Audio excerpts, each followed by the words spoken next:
Phone और हेल्थगिरी के संयुक्त प्रयास में अब हम एक बार फिर अपना फोकस कोविड की तरफ लाते हैं और मैं स्टेज पर आमंत्रित करना चाहूंगी अपने अगले सत्र के जो मेरे खास मेहमान हैं। चूंकि बच्चों की वैक्सीन, सबके जहन में ये सवाल उठता है कि कैसे, कब और किस उम्र वर्ग को कैसे मिलने वाला है। यानी 12 से ऊपर का तो चल रहा है, लेकिन उससे नीचे क्या। तो इन सारे सवालों के जवाब के लिए मैं चाहूंगी कि करके मैं अपने खास मेहमानों को आमंत्रित करूं। डॉक्टर रवि मलिक को सबसे पहले मैं बुलाना चाहूंगी, पीडियाट्रिशियन है रेडिक्स हेल्थ केयर के।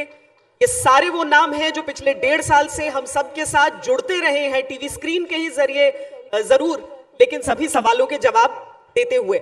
डॉक्टर मनिंदर धालीवाल को भी अब मैं बुलाऊंगी, associate director Medanta's paediatric critical care unit. स्वागत है सर आपका। और साथ में doctor Anil Sachdev, paediatrician, sir Ganga Ram hospital.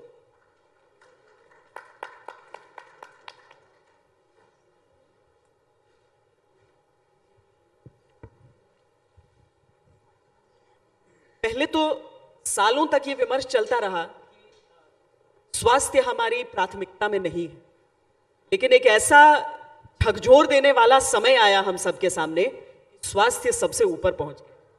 Doctor Malik, मुझे याद है कि जब भी हम बजट पर बैठते थे और स्वास्थ्य को कितना आवंटन होगा, आपकी उम्मीदें आसमान पर रहती थी और जब आवंटन होता था तो उसका कहीं जिक्र ही नहीं। आज एक बुरे दौर से हमने कुछ अच्छा सीखा है और अब उसी दौर में आने के बाद हमारे देश के बच्चे पूछ रहे हैं उन्हें सामान्य जिंदगी कब मिलेगी। देखिए श्वेता जी, आपने बड़ा अच्छा सवाल पूछा, क्योंकि हमारे देश की अगर बात की जाए तो लगभग 40% बच्चे जो हैं वो 18 साल से कम हैं। तो ये लगभग आंकड़ा जो है 48 करोड़ का बन जाता है। और डेफिनेटली हर बच्चा ये पूछता है कि मुझे कब वैक्सीनेशन मिलेगी, मुझे कब रक्षा कवच मिलेगा। तो ये एक बहुत बड़ा सवाल है। संभवतः अक्टूबर में ही जाइडस कैडिला की जो वैक्सीन है वो बच्चों में जो कि 12 साल से ऊपर है वो मिलनी शुरू हो जाएगी। जहाँ तक कि मुझे ज्ञात हुआ है कि कसौली से इस फ्राइडे को कुछ 1.5 लाख के करीब वैक्सीन्स जो हैं वो निकल गई हैं। और बच्चों के लिए एक बहुत अच्छी खुशखबरी भी है कि जो ये ज़ाइकोव-डी वैक्सीन है ये इंजेक्शन भी नहीं लगाना पड़ेगा। एज ए पीडियाट्रिशियंस जब हम क्लिनिक में, लोग हमसे डरते इसलिए हैं क्योंकि हम इंजेक्शन लगाते हैं, तो उसमें इंजेक्शन भी नहीं लगाना पड़ेगा। This is an intradermal vaccine जो कि केवल जेट से दी जाएगी। तो ये वैक्सीन बच्चों में जब आएगी, जेट से इसमें क्या है कि जो नॉर्मली हम वैक्सीन देते हैं वो इंट्रामस्कुलर देते हैं, यानी मांस के अंदर जाके देते हैं, तो वो इंजेक्शन से देनी पड़ती है। लेकिन ये जो जाइडस कैडिला की वैक्सीन है, इट इज़ गिवन इंट्राडर्मली, सिर्फ हमें स्किन के अंदर डालनी होती है और वो इंजेक्शन से नहीं दी जाएगी, एक हाई प्रेशर जेट से दी जाएगी। तो ये बहुत ही, एक नॉन टेक्निकल व्यक्ति जो कि नर्स नहीं भी है वो भी दे सकता है। तो ये बड़ा सिंपल सा प्रोसीजर होता है। इसके अंदर एक फास्ट जेट होगा जो कि बच्चे की स्किन के ऊपर हम चलाएंगे और वो उसके अंदर दवाई चली जाएगी। तो एक तो ये बहुत अच्छी चीज़ है और संभवतः मुझे लगता है by the end of this month हमारे जो बच्चों को है वैक्सीन लगनी शुरू हो जाएगी। लेकिन क्योंकि ये आंकड़ा बच्चों का जो नंबर है ये बहुत ज़्यादा है, 48 करोड़ है, तो कब तक ये पर्कुलेट होगा और कब तक ये वैक्सीन सारे बच्चों को लगेगी, इसको थोड़ा समय लगेगा। डॉक्टर धालीवाल, जो बड़ों में था मॉर्बिडिटीज पहले प्रायोरिटी, बच्चों में भी इसकी आवश्यकता रहेगी? हाँ, ट्रू, बिल्कुल सही क्वेश्चन आपका। बच्चे जो हाई रिस्क होते हैं, जैसे जिनको किडनी की प्रॉब्लम, लिवर की प्रॉब्लम, एस्थमा की प्रॉब्लम, बार बार बीमार हो रहे हैं, उनको पहले वैक्सीन लगना चाहिए क्योंकि they are more at risk. So उनको बेनिफिट भी होगा सबसे ज़्यादा। So that is the answer. बच्चों को जो बाकी वैक्सीन्स लगती हैं, क्योंकि उनका तो पूरा एक वैक्सीनेशन प्रोग्राम चल रहा होता है, सारी चीज़ों की वैक्सीन उनको मिल रही होती हैं, क्या वो चीज़ें, और हिंदुस्तान में अगर हम देखें बच्चों को तो बहुत सारी ऐसी बीमारियों के लिए मिलती हैं जो थोड़े बहुत मिलती जुलती चीज़ें हम समझ सकते हैं जिस दौर से हम सब गुजर कर निकल रहे हैं इस समय भी, क्या उसका भी कुछ एडिशनल फायदा रहा है बच्चों में जिस वजह से संक्रमण उतना मजबूत नहीं? ऑलरेडी बच्चों को काफ़ी वैक्सीन्स मिलती हैं। आई रिमेंबर बचपन में हमारे को 6 वैक्सीन मिलती थी and that's all. And now the number of vaccines जो हैं वो बहुत ज़्यादा बढ़ गई हैं। जहाँ तक जो ऑलरेडी एग्जिस्टिंग वैक्सीन प्रोग्राम है उससे कोविड के अगेंस्ट कोई प्रोटेक्शन है ये अभी बिल्कुल प्रूवन नहीं है। देयर वर सम रिपोर्ट्स कि जैसे BCG वैक्सीन जो हम शुरू में लगाते हैं बचपन में विद इन 1 मंथ, उससे कुछ क्रॉस प्रोटेक्शन का पब्लिकेशंस आए थे, रिसर्च आई थी, but it is still not proven. So जो ऑलरेडी एग्जिस्टिंग वैक्सीन्स हैं उनका कोविड के साथ कोई क्रॉस इम्यूनिटी या क्रॉस प्रोटेक्शन नहीं है। सब जो बच्चों में लक्षण कम अगर नजर आए, उतना ज़्यादा नहीं दिखा उस समय, लेकिन डर तो लगता ही है, क्योंकि कोई भी माँ बाप, मुझे तो जहन में सबसे ज़्यादा ये सवाल उठता था कि कौन से वो माँ बाप हैं जो ट्रायल्स में अपने बच्चों को भेज रहे हैं इसके, वरना तो ज़्यादातर लोग तो प्रोटेक्ट करते हैं अपने बच्चों को, लेकिन ट्रायल्स में भेजना, मुझे लगता है कि वो भी कोविड वॉरियर्स की श्रेणी में बहुत बड़े वीर गिने जाएंगे हमेशा। वैसे बिल्कुल वो बच्चे हमारे बिल्कुल कोविड वॉरियर्स हैं और बहुत बड़े वॉरियर्स हैं, और पेरेंट्स का भी एक बहुत बड़ा योगदान है जो बच्चों को ट्रायल्स के लिए भेज रहे हैं। और श्वेता जी, हम लोग जब क्लिनिक में बैठे होते हैं तो अक्सर पेरेंट्स हमसे पूछते हैं कि डॉक्टर साहब, जब बच्चों को एसिम्प्टोमेटिक होना है या बच्चों को जब इन्फेक्शन बहुत ही माइल्ड होनी है तो इनको वैक्सीन देने का रिस्क क्यों लें। बच्चों के अंदर जो कोरोना है ये हमें जानना बड़ा ज़रूरी है। इनकी 2-3 डिफरेंट विशेषताएं हैं। सबसे पहली विशेषता तो ये है कि हम लोगों को तो कोरोना होता है, ठीक हो जाता है। बच्चों के अंदर एक बीमारी होती है जिसको हम MIS कहते हैं। ये पेरेंट्स को जानना बड़ा ज़रूरी है। ये एक खतरनाक बीमारी है जो बड़ों में नहीं होती। कोरोना सेटल हो जाएगा, ठीक हो जाएगा, लेकिन उसके बाद मल्टी इन्फ्लेमेटरी सिंड्रोम हम इसको कहते हैं। ये एक बीमारी आती है जो कि केवल ICU में ही, पीडियाट्रिक ICU में ही उसका इलाज होता है। उसमें IVIG वगैरह कुछ मेडिसिन वगैरह देते हैं। तो ऐसा नहीं है कि बच्चों के अंदर जो ये बीमारी है वो बिल्कुल हम इसको कह दें कि नहीं ये खतरनाक नहीं है और वैक्सीन की ज़रूरत नहीं है। एक तो ये बड़ी एक इम्पॉर्टेंट चीज़ है जो कि ये MIS सिंड्रोम जो है वो केवल बच्चों के अंदर ही होता है और जानलेवा भी हो सकता है। दूसरी चीज़ ये भी है, वायरस कब अपना रूप प्रतिरूप बदल ले ये भी इसकी कोई गारंटी नहीं है, क्योंकि वायरस बड़ा अनप्रिडिक्टेबल है। तो आज हो सकता है ये बच्चों के अंदर एग्रेसिव ना हो, लेकिन कल एग्रेसिव हो सकता है। तो बच्चों को प्रोटेक्ट करके रखना बड़ा ज़रूरी है।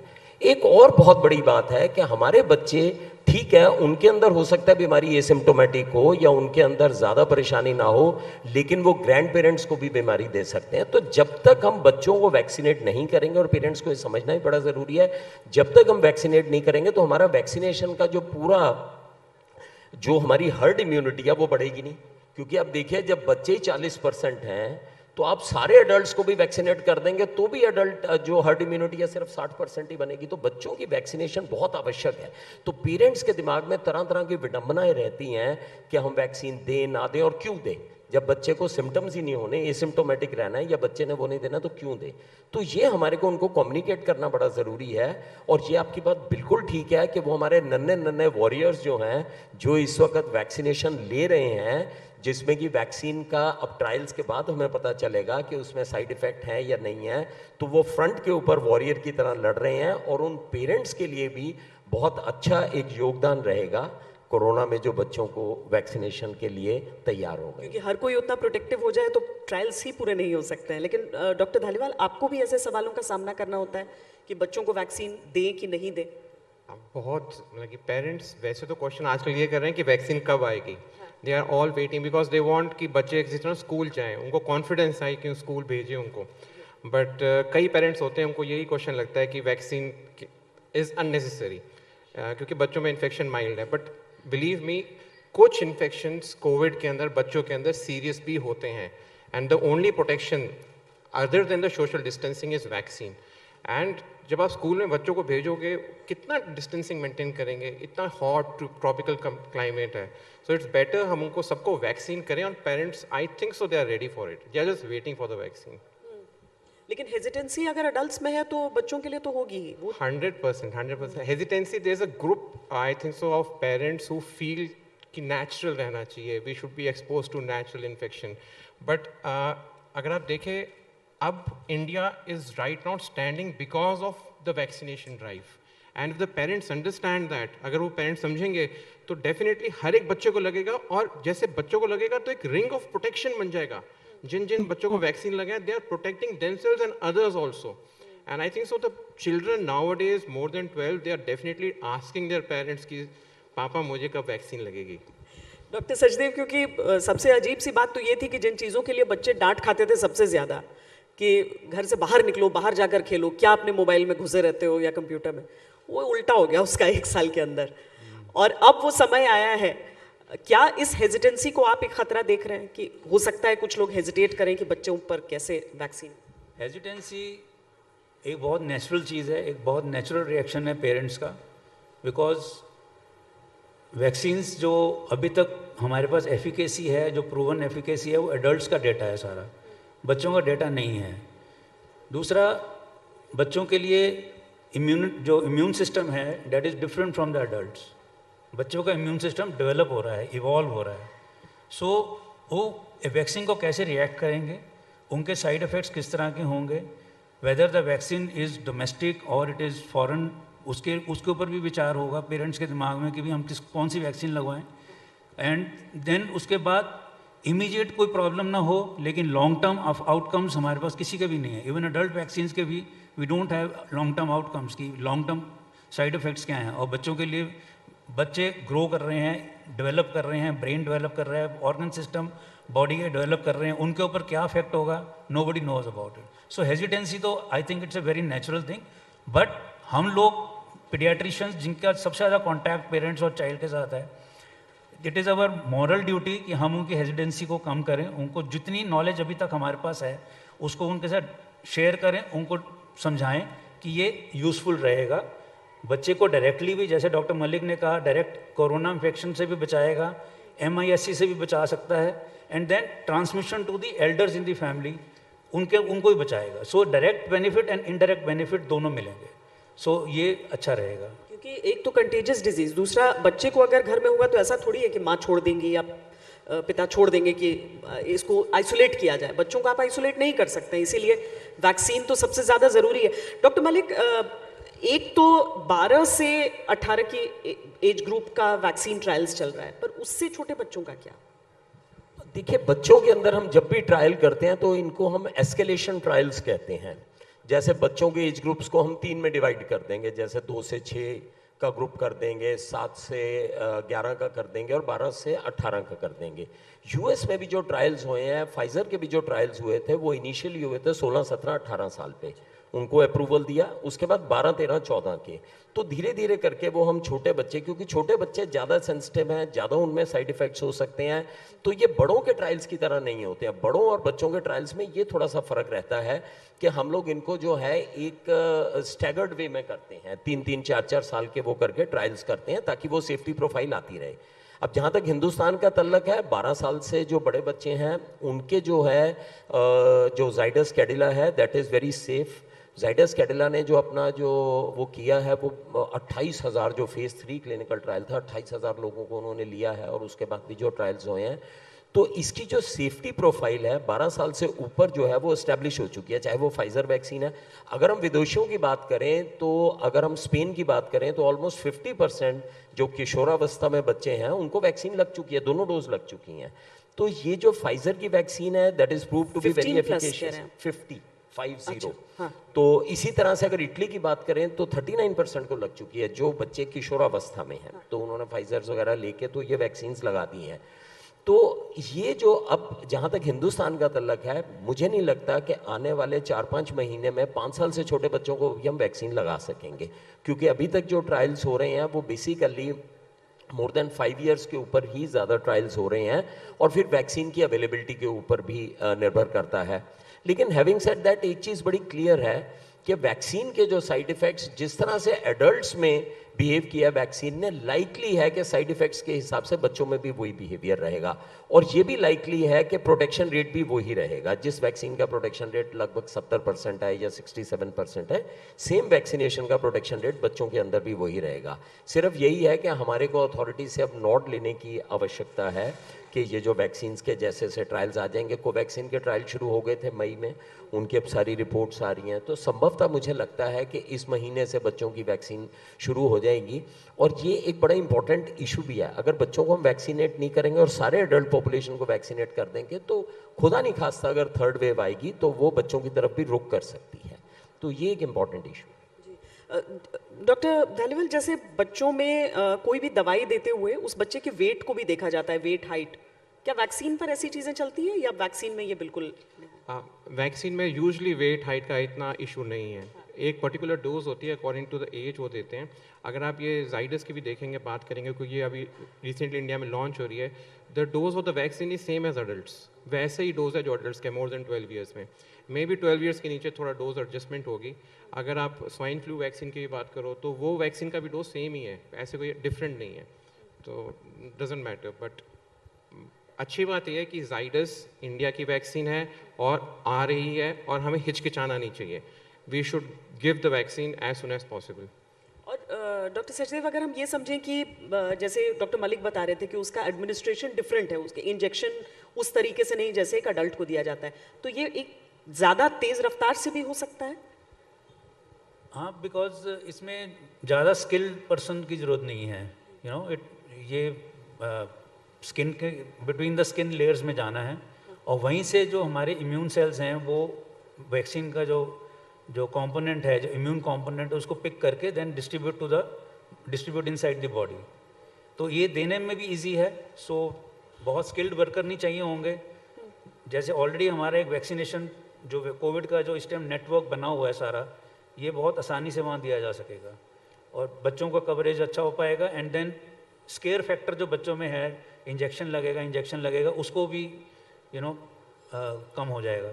जी, हालांकि वो तो और नेजल स्प्रे की भी कभी इंतजार कर रहे थे सब, कि शायद और थोड़ा आसान हो बट जाए। नेजल स्प्रे की vaccine in the past have never been successful. अच्छा, पर हर वैक्सीन पहले नेजल स्प्रे की फॉर्म में ट्रायल हो चुके पर हैं, डॉक्टर लेकिन सर बहुत सारे लोग ये भी बोलते थे क्योंकि ये होता ही इस रीजन की वजह से, तो अगर आप वहीं पर उस वायरस को टैकल कर लें तो शायद एक नेजल वैक्सीन। वो एक थियोरेटिकल चीज़ है, but efficacy wise and immunologically wise nasal spray vaccine जितने भी आए हैं, एमएमआर का भी आया था, रोटा वायरस का भी आया था, तो ये सक्सेसफुल नहीं हुए। ये बेहतर है के हिसाब से। पर डॉक्टर मलिक, सिंगल डोज या नहीं, जाइडस की 3 डोजेज लगेंगी, जो कि 28 डेज के इंटरवल पे लगेंगी। और बेस्ट बात यही है जो मैंने आपको बताया बच्चों के लिए, कि ये इंट्राडर्मल लगेगा, इंजेक्शन लगेगा ही नहीं, और इसकी 3 डोज लगेंगी। बाकी सब वैक्सीन्स की 2 डोज हैं, एक्सेप्ट फॉर जॉनसन जिसकी केवल 1 डोज है। अदरवाइज सबकी जो हैं 2 डोज हैं। इसकी जो है पर्टिकुलरली जाइडस की जो है ये 3 डोज आएंगी। डॉक्टर धालीवाल, बहुत सारे हॉस्पिटल्स के बाहर, जब खासकर मैं बच्चों के अस्पतालों के बाहर जब कवरेज के लिए जाती थी, तो देखती थी कि छोटे बच्चे जो हैं वो माँ बाप को हमेशा ये परेशानी रहती थी कि उनको मास्क से आप कवर भी नहीं कर सकते हैं, और बहुत ज़्यादा सेहत के हिसाब से अच्छा भी नहीं रहता है ये। और हम जो वैक्सीनेशन करने वाले हैं वो 12+ ही करने वाले हैं, उसके नीचे अगले दौर में होगा। तो क्या खतरा उन पर और बढ़ रहा है या नहीं? छोटे बच्चों पे खतरा कम है, तभी वैक्सीन भी उनको अभी इतनी ज़रूरत नहीं है। और हमें टारगेट करना चाहिए स्कूल एज ग्रुप को, तो पहले स्कूल एज को करेंगे एंड फिर छोटे बच्चों पे हौली हौली आएंगे, जैसे सर ने बताया। एंड गवर्नमेंट की गाइडलाइंस के हिसाब से, और देखा भी गया है, छोटे बच्चों की यहाँ की जो इम्यूनिटी होती है, इट्स कॉल्ड इनेट इम्यूनिटी, वो बहुत स्ट्रॉन्ग है। They know how to fight a virus. हमारी इम्यूनिटी थोड़ी ओल्ड हो गई है एंड वी एज, तो we are not exactly right in fighting the local defence. तो जो उनकी बच्चों की लोकल डिफेंस है, दे फाइट अ लॉट। सो उनको इन्फेक्शन का खतरा कम है, लेकिन अगर उनको हो जाए तो सीरियसनेस भी छोटे बच्चों में ज़्यादा है। ज़्यादा है? अगर 1 ईयर के नीचे हो जाए कोविड, तो कई देखा गया less than 1 year and more than 15 years वो आईसीयू में आ सकते हैं। क्या एक प्रेग्नेंट मदर के वैक्सीनेशन से उस एज को फायदा होता है? सेफ्टी मिलेगी, मिलती 100% मिलेगी। वो इंट्रा प्लेसेंटल भी ट्रांसफर होते हैं एंटीबॉडीज, तो उनको हेल्प मिलेगा। क्योंकि बहुत सारी बहुत दिन तक in fact doctor Sachdev, pregnant women भी हिचकिचाती थी इस चीज़ को लेकर, फैमिली भी थोड़ा सा घबराती थी इस बात को लेकर। पर ये मतलब डेटा है हमारे पास ऐसा कि अगर एक माँ लगा रही है pregnancy, vaccination during pregnancy and vaccination during lactation, जब वो मदर ब्रेस्ट फीड कर रही है, दोनों में बेनिफिट है। इजराइल में उन्होंने एक स्टडी करी जिसमें जो हेल्थ वर्कर्स थे, जो लैक्टेटिंग मदर हेल्थ वर्कर्स थे, उनको उन्होंने सेग्रीगेट किया, रैंडमाइज किया कि आपको वैक्सीन देंगे, आपको नहीं देंगे, आपको देंगे। रैंडमाइजेशन ट्रायल्स होते हैं हमारे, तो उसमें पाया गया कि जिनमें लैक्टेटिंग मदर्स जिनको वैक्सीन दिया गया था, उनके न्यूबॉर्न्स के अंदर प्रोटेक्टिव एंटीबॉडी लेवल्स बेटर थे। सो लैक्टेटिंग मदर को वैक्सीन देना is beneficial for the newborn for till the mother is feeding the child. So that is a very important aspect, and this aspect should be, spread out in the community. चूँकि इस दौर में आप सबके पास बच्चे आए होंगे ट्रीटमेंट के लिए अपनी, बहुत सारे पेरेंट्स ने अपनी चिंता भी आप सबके सामने जाहिर की होगी और डिस्कस किया होगा कि स्कूल भेजें न भेजें वैक्सीन आने तक। अब रियलिस्टिकली हम देखें तो वैक्सीन सब बच्चों को लग पाने में समय लगेगा, पर इस दौरान as a paediatrician, as a doctor, आपकी एडवाइस क्या रहती है? स्कूल जाएं न जाएं?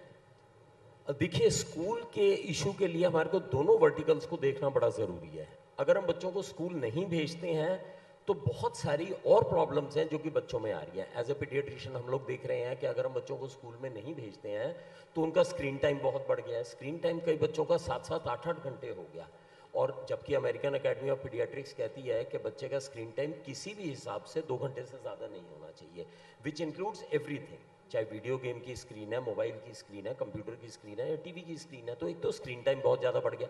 दूसरी चीज़ ये भी देखी है कि बच्चों का मोटापा भी बढ़ रहा है, क्योंकि बच्चे बैठे रहते हैं, बाहर की आउटडोर एक्टिविटीज़ सब खत्म हो गई हैं।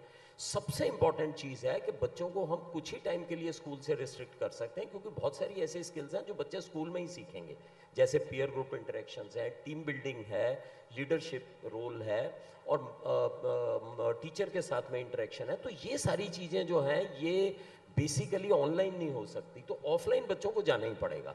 तो मेरा तो सुझाव यही है कि वैक्सीन्स लगने में तो बहुत टाइम लगेगा। 40 करोड़ बच्चों को हमारे को वैक्सीन लगाने में अभी तो कुछ वैक्सीन्स उपलब्ध हैं, अभी कुछ आएंगी। तो पहले तो वैक्सीन्स की उपलब्धि होगी, उसके बाद वैक्सीनेट होंगे, और उसके बाद इम्यूनिटी आएगी, उसके बाद भी 6 हफ्ते। तब तक के लिए वेट नहीं कर सकते। अगर हमारी एपिडेमियोलॉजी सुजेस्ट करती है, जैसे दिल्ली में इस वक्त अगर हम देखें तो पॉजिटिविटी रेट 0.03 के आसपास है, तो ऐसी सिचुएशन में हम लोग गार्डेड वे में बच्चों को स्कूल्स में भेज सकते हैं। गार्डेड मींस कि हमारे को स्कूल के अंदर पूरी प्रोटोकॉल्स को फॉलो करना पड़ेगा। हर क्लासरूम के बाहर में हैंड सैनिटाइजर्स हों, क्लासरूम के अंदर 15 या 18 बच्चों से ज़्यादा ना हो, सोशल डिस्टेंसिंग हो, स्कूल के अंदर उपलब्ध होने चाहिए रैपिड एंटीजन टेस्टिंग के लिए, और टीचर्स भी स्किल्ड होनी चाहिए। उनको पता होना चाहिए जिसको भी जुकाम है, बुखार है, तुरंत उसको आइसोलेट करें। अगर हम गार्डेड वे में जाते हैं तो हम ये बच्चों की जो साइकोलॉजिकल, इमोशनल और फिजिकल और खासकर विजुअल, ये सारी जो प्रॉब्लम्स अब आनी शुरू हो गई हैं, क्योंकि ऑफलेट मेरे ख्याल से मेरे दोनों पीडियाट्रिशियन दोस्त भी एग्री करेंगे, क्योंकि हम लोग ऑफलेट जो हैं इन चीज़ों से बहुत ज़्यादा परेशान हो रहे हैं। बच्चों को इमोशनल डिस्टर्बेंसेस हो रही हैं, विजुअल प्रॉब्लम्स हो रही हैं, मोटापा हो रहा है, बहुत सारी दिक्कतें हो रही हैं। तो ये सारी चीज़ें जो है कंट्रोल में आ जाएंगी। तो मैं समझता हूँ कि जहाँ पर एपिडेमियोलॉजी ज़्यादा नहीं है, जहाँ पर एडल्ट्स की हर्ड इम्यूनिटी अच्छे से बन गई है, वहाँ पर हम गार्डेड वे में हमारे को स्कूल्स खोल देने चाहिए, ताकि बच्चों की जो बाकी डेवलपमेंट्स हैं वो भी होती। डॉक्टर धालीवाल, आपकी राय इस बात पर? देखो, हमने लास्ट 2 ईयर्स में यही पेरेंट्स को बोला है, सोशल डिस्टेंसिंग मत भेजो, बाहर मत निकलो, हमने हैमर किया उन पे, और सडनली हम बोल रहे हैं कि स्कूल खोल दो और बच्चों स्कूल में भेज दो। एज अ पेरेंट मुझे लगता है काफ़ी हेजिटेंसी होगी। I am not speaking as a doctor, but as a parent I am saying कि मुझे खुद भेजने में काफ़ी हेजिटेंसी होगी, क्योंकि लास्ट 2 ईयर्स में यही गवर्नमेंट ने बोला है बचो बचो बचो, और सडनली स्कूल खोल दो। I don't think so that's the right way. We should be cautious. हमें खोलना है। अगर आप देखो स्कूल खुल भी गए हैं तो कितनी अटेंडेंस हो रही है, पेरेंट्स भेज ही नहीं, क्योंकि it's voluntary, they are not sending. Actually everybody is waiting for vaccine and children are also waiting कि वैक्सीन लगेगी तो स्कूल जाएंगे। Saying that, I agree with Malik sir, children are very much emotionally deprived. वो अपने घर में एक corner में रह रहे हैं, and specially the age group of 12 years above, हमें उनको घर से बाहर निकालना ज़रूरी है।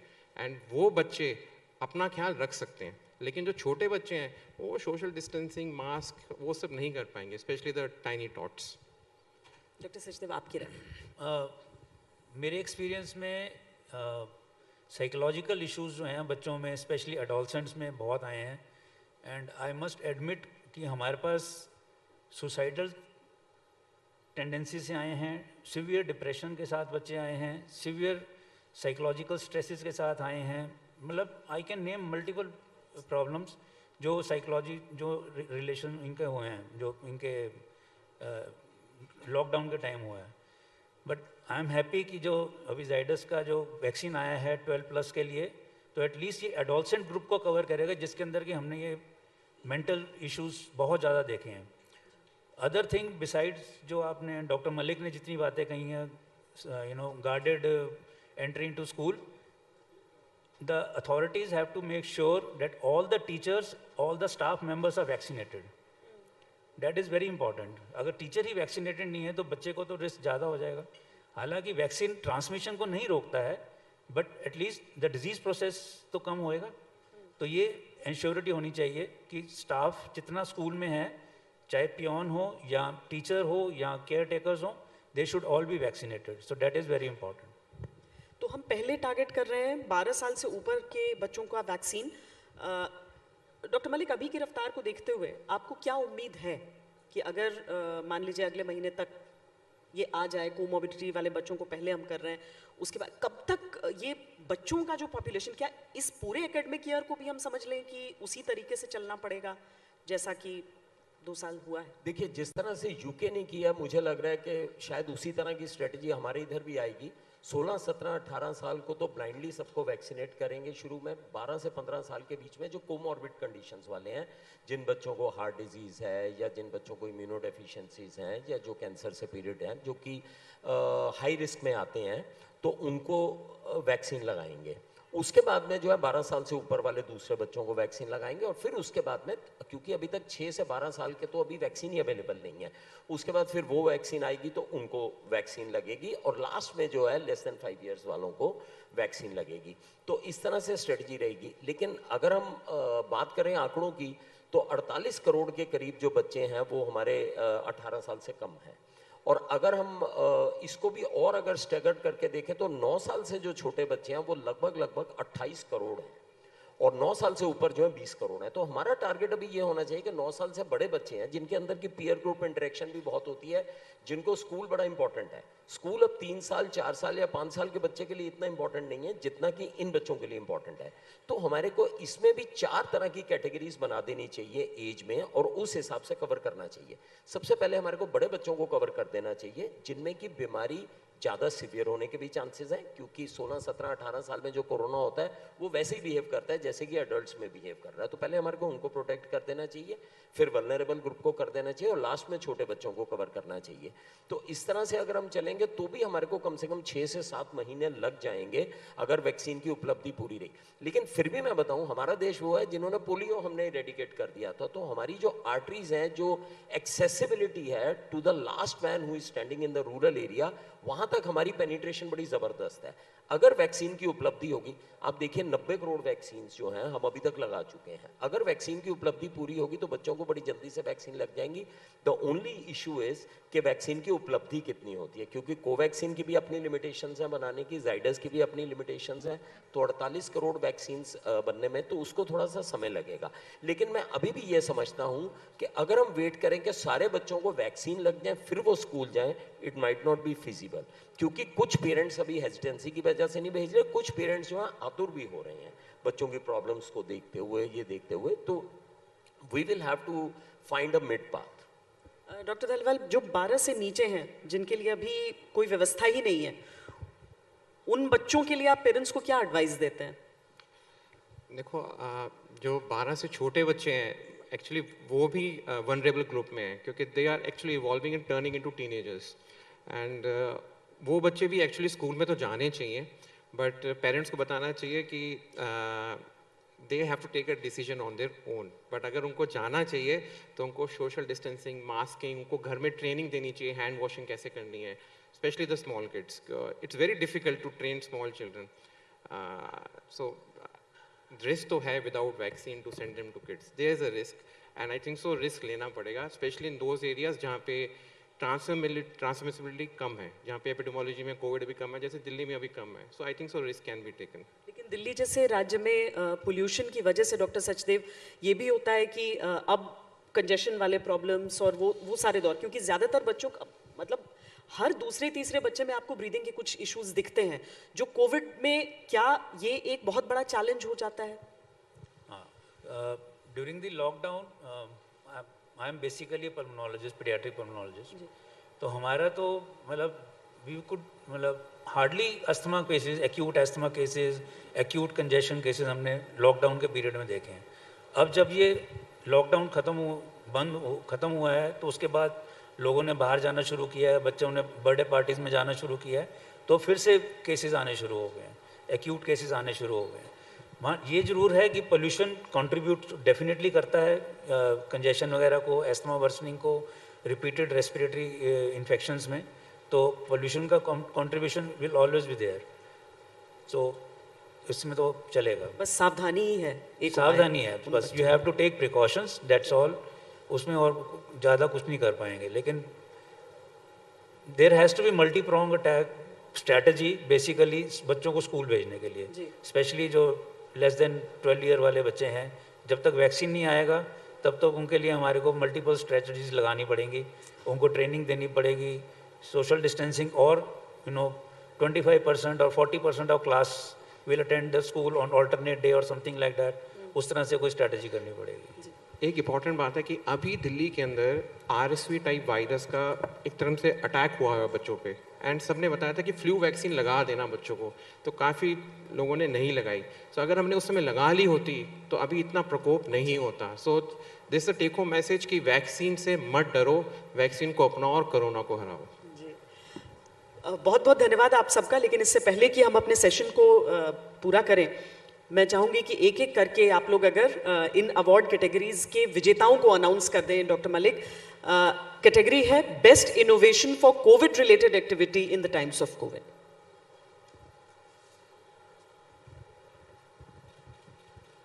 Winner is Defense Research and Development Organization, DRDO, Delhi. Award recipient is Dr. G. Satish Reddy, Secretary, DDR&D and Chairman, DRDO, Ministry of Defense. Dr. Dhaliwal, celebrity who has done exemplary work during COVID. It's a pleasure to announce, he's my favorite actor, Akshay Kumar and Twinkle Khanna.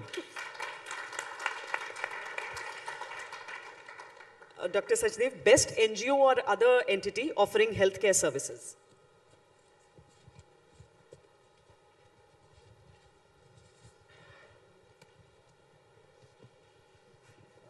The winner is Indo Global Social Service Society, New Delhi. Recipient is Mr. John Peter Nelson. Thank you. तो एक एक करके हम winners के नामों की घोषणा कर रहे हैं, जिनको सम्मानित किया जाएगा आज शाम। बहुत बहुत धन्यवाद आप सबका इस बहुत गंभीर और बहुत पर्टिनेंट, बहुत जरूरी विषय पर अपनी चर्चा, अपनी राय पेश करने के लिए। बहुत धन्यवाद।